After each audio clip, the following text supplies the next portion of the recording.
Hi there! If you haven't seen the first part of my channel premiere, you can click the annotation here to go watch it. If you have, let's get back to the show. Next episode on the list is House Sittin' for Sandy. In this one, Sandy leaves SpongeBob to take care of the tree dome while she's out of town. Right off the bat, one of the biggest problems with this episode is its pacing. Most of the episode consists of Sandy explaining the job to SpongeBob in needless detail, SpongeBob doing mundane housework, in other words, a repeat of everything Sandy explained to him, and SpongeBob standing around arguing with Patrick.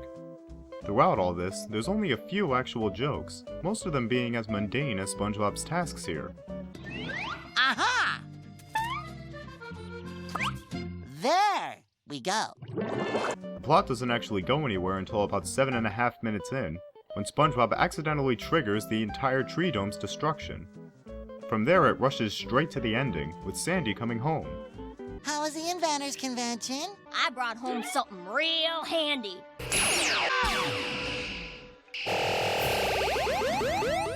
And just like that, it turns out Sandy had planned this outcome all along. I wanted you to destroy my home all along. I could have just smashed all this stuff up myself, but nobody destroys stuff quite like y'all. First of all, it was her robots that destroyed everything, and did so in a way anybody could do. What difference would it have made if someone else had taken a chainsaw to her tree or smashed her artifacts to bits? Her reasoning doesn't make any sense. Second, this was another common problem with these newer episodes. Either the conflicts would just conveniently fix themselves, or the episode would just end without anything actually being resolved. In this case, it kinda does both.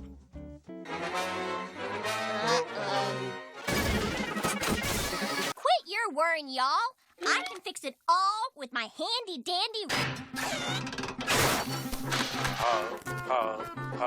He doesn't realize you have more than one of these ray guns. Isn't that right, Sandy? It appears this ending was supposed to be funny, but the punchline hits below the belt. All of Sandy's hard work has been destroyed along with her home, and SpongeBob just runs off. What's the joke? This episode thoroughly lacks both story and humor, making it a very boring, lapless sit. For that, it remains on my personal worst list. Next up is Pineapple Fever.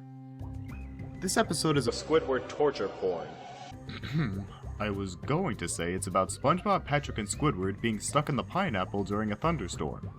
Though most of this episode does revolve around SpongeBob and Patrick annoying the living hell out of Squidward, calling it a Squidward torture porn is a bit of an exaggeration.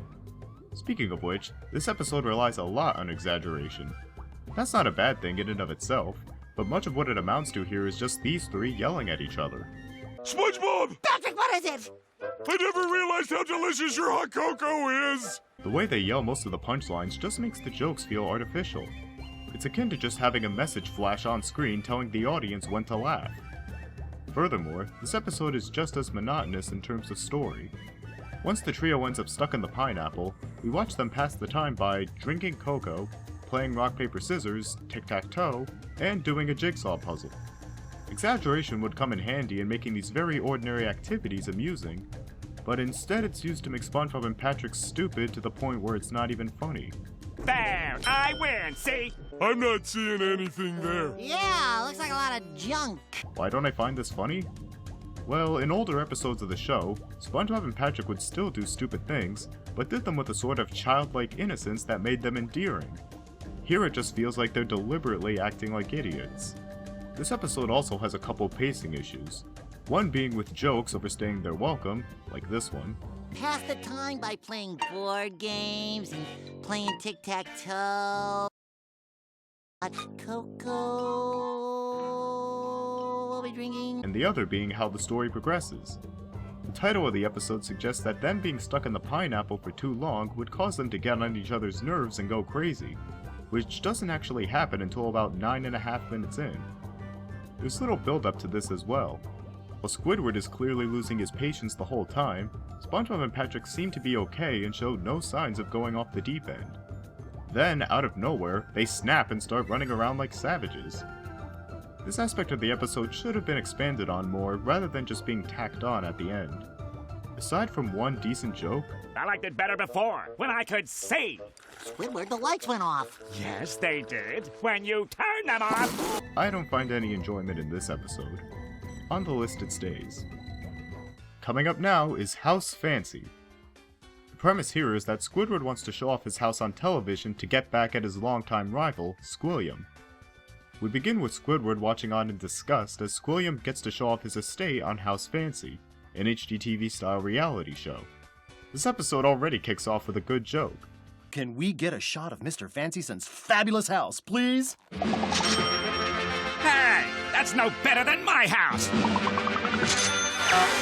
Something old MoBros failed to acknowledge about this episode was how well and humorously they capture Squilliam's extravagant lifestyle. Take this scene, where he shows off a gilded doorknob of all things. It's not even attached to a door, it's just sticking out of the wall. It takes superficial to another level, along with his 300-foot statue of his unibrow made entirely of more imported doorknobs. Although, while having some funny moments, this sequence could have been shortened a bit to leave more room for the rest of the plot.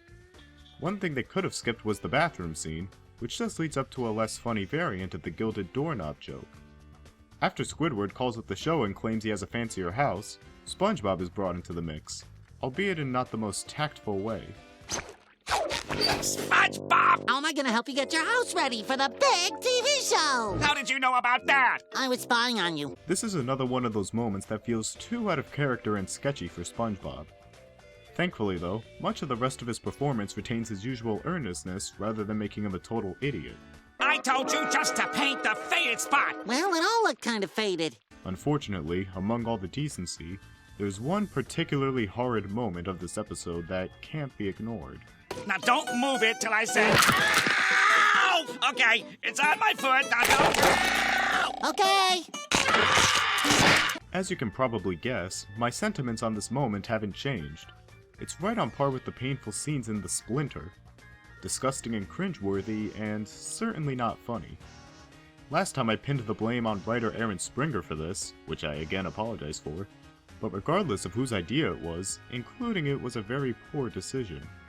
If they just made this scene goofier instead of gory, it would have been fine. Aside from the toenail scene and a couple weak jokes that run on a little too long, this episode has been okay. The ending isn't a cheap cop-out either. What you have done here harkens back to the illustrious post-primitive movement popularized by famous designer Saul Limkins. It makes sense that a show about fancy houses would interpret this setup as a work of modern art. And this came from SpongeBob and Squidward trying to make the house fancy.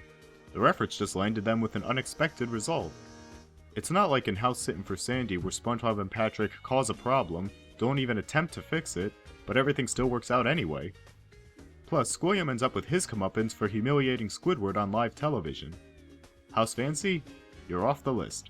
Yeah! Next we have Dear Vikings.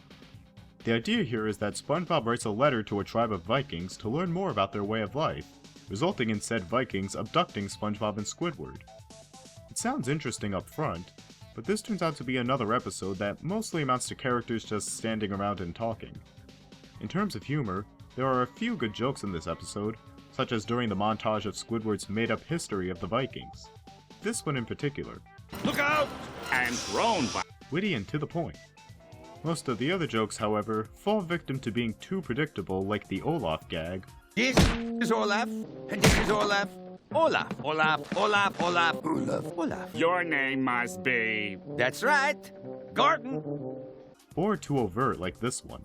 A ladder. Why must you always come in here during story time? But Your Majesty, a letter! How incredibly interesting. The thing that ruins this joke is that the chieftain here directly tells us how he's feeling. You can show us he's very interested through the tone of his voice, his expression, and body language. As it is, it's like they're explaining the joke while telling it. Story-wise, it suffers in a similar way to House Sittin' for Sandy. So much of the runtime is spent on setting up the situation and on scenes that go nowhere, that by the time something finally happens, the episode is almost over. It would have been interesting if they had actually been taken back to the Viking homeland, the best place to learn about Viking culture. Also of note, the way SpongeBob is written here is oddly inconsistent. For a majority of the episode, he acts like an oblivious buffoon. One of the things Vikings like to do is redecorate. Interesting. But towards the end, he suddenly 180s and becomes perfectly sensible. No one's forsaken you. There's a breach in the hull over there. You just gotta patch it up. For all the problems this episode has, though, I don't especially dislike it. It has a premise that would have been better suited for a double-length episode rather than the standard 11 minutes. There was a lot of potential here that was sadly lost on a lackluster story.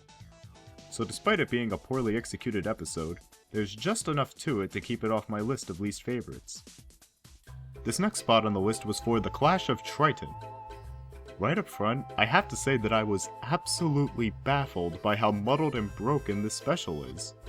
I was going to try and discuss it here since I wasn't able to fully review it last time, but there is seriously so much wrong with this episode, I can't fit it all here. I'll have to give it its own review video later. Plus, I think this channel premiere is running long enough as it is. Next in line is Choir Boys. I don't really have much to say about this one. Squidward wants to audition for a men's choir and SpongeBob keeps getting in the way. It's a rather predictable and annoying episode. Annoying because SpongeBob is written as such.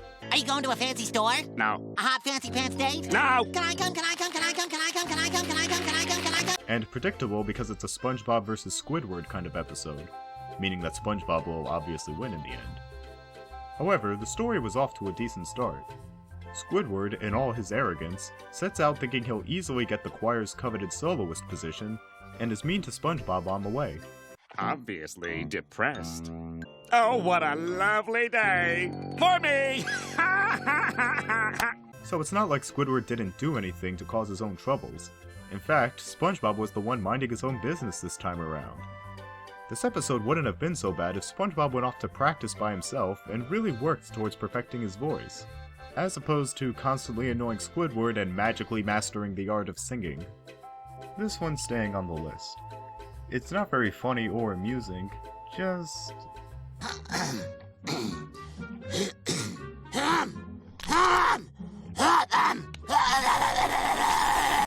annoying. And now for shuffleboarding. I really question what the rationale behind this episode was. The title makes you think that the episode would be about, well, shuffleboarding. And that's where it appears to be going at first. The idea is that Mermaid Man and Barnacle Boy end up in the hospital because of SpongeBob and Patrick's antics, so they send SpongeBob and Patrick to compete in a shuffleboarding competition in their place. But the makers of this episode appeared to have changed their minds halfway through.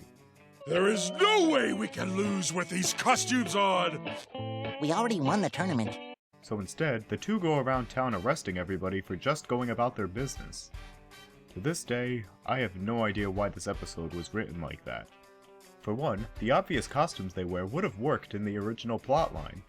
They were going to be shuffleboarding with a bunch of seniors, who would probably be among the most likely to be fooled by the costumes. But here, everyone falls for it, despite SpongeBob and Patrick's voices not even being disguised.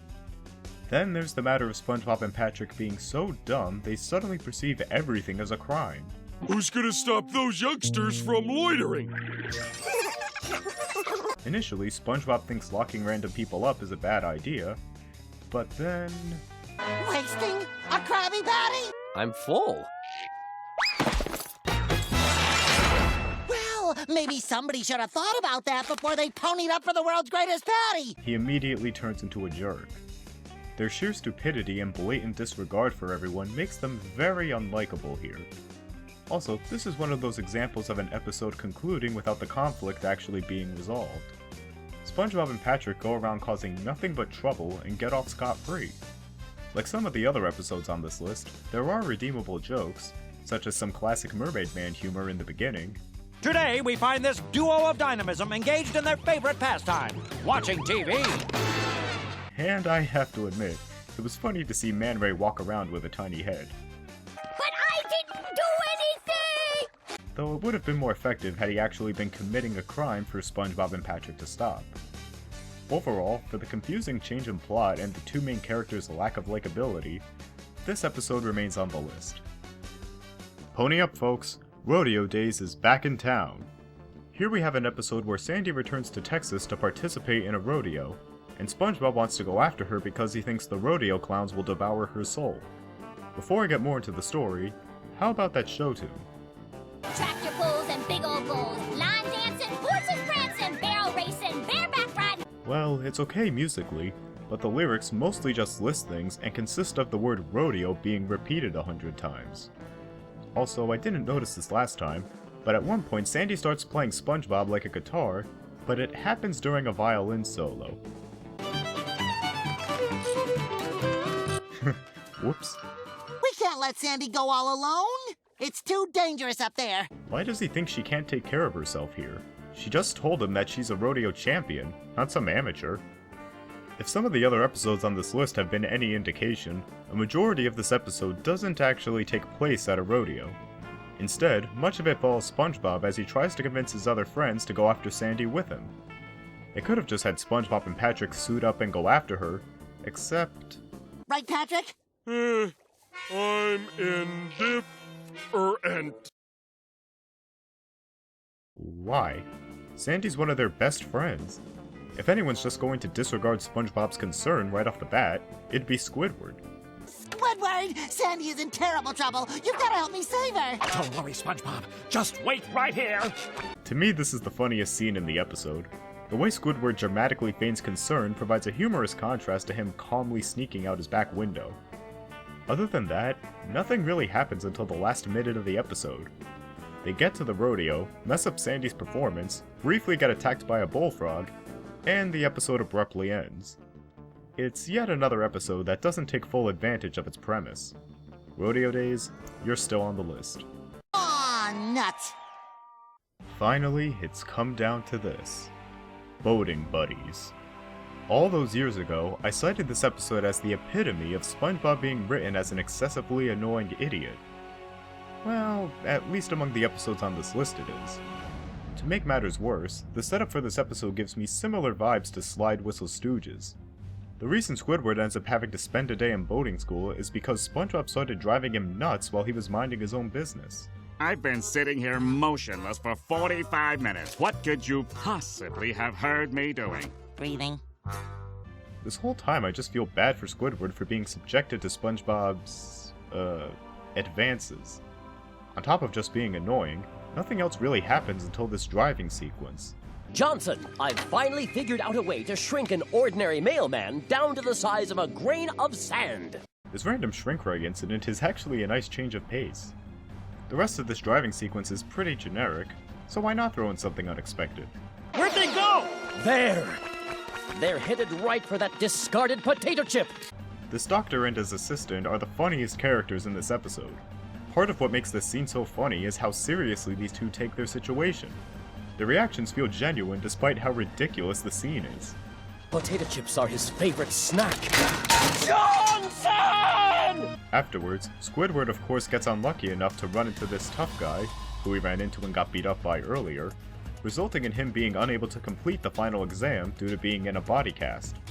He doesn't get any leeway for being injured to the point where he can't write. He's just failed and forced to come back next week. Something this episode could have explored more was Mrs. Puff and Squidward not being able to stand SpongeBob. He is the bane of my existence! Yours too? That's a dynamic that could have led to a more interesting story, like Squidward talking Mrs. Puff into a plan of getting SpongeBob off their backs for good. Am I keeping it on the list? Absolutely. This will always be one of my least favorite episodes. SpongeBob is so unspeakably annoying, it's a chore to watch. Squidward! Squidward! However, I'd like to give honorary mention to the scientist in Johnson. Honestly, that one scene was so well done, it's a shame these two weren't given their own episode. Now, on my original list, the SpongeBob TV movie Atlantis Squarepants came in at number 1. Does it stay on the list or escape it? Find out during its own full re-evaluation. For real though, Atlantis Squarepants is technically a TV movie, so by itself it contains a whole video's worth of content to discuss. So I'll come back to it at a later date, as with the Clash of Triton. And for any of you wondering, I'm not going back to the fan edition of the old countdown.